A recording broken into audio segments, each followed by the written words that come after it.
ikaw ba'y hindi nananalo sa peryahan? So hindi mo rin alam kung ano ang iyong tatayang kulay.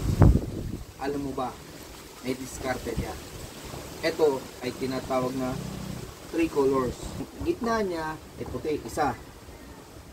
Nasa gilid niyang ilalim, pink, di dalawa. Nasa ilalim niya, dilaw at dilaw. So 3 colors ang tawag yan. Kung nakita mo ang pink na yan at yung pink sa ilalim, pwedeng lumabas yan. Pero lagi ko tinitingnan yung nasa ibabaw diyan, yung red. Saka yung nasa taas na blue. Lamang kasi diyan ang dark color na lumabas. Lumabas diyan. Ito, puro dark color. Dark color.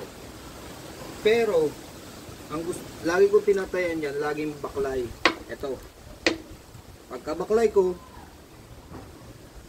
tataya pa ako dito. Yan ang ginagawa ko. Try natin. Kung lalabas. Tamang hila lang guys. Up.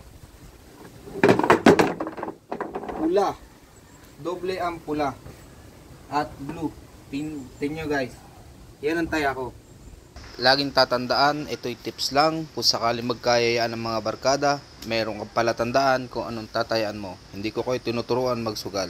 Siyempre, nasa inyo pa rin ang swerte ng paghila.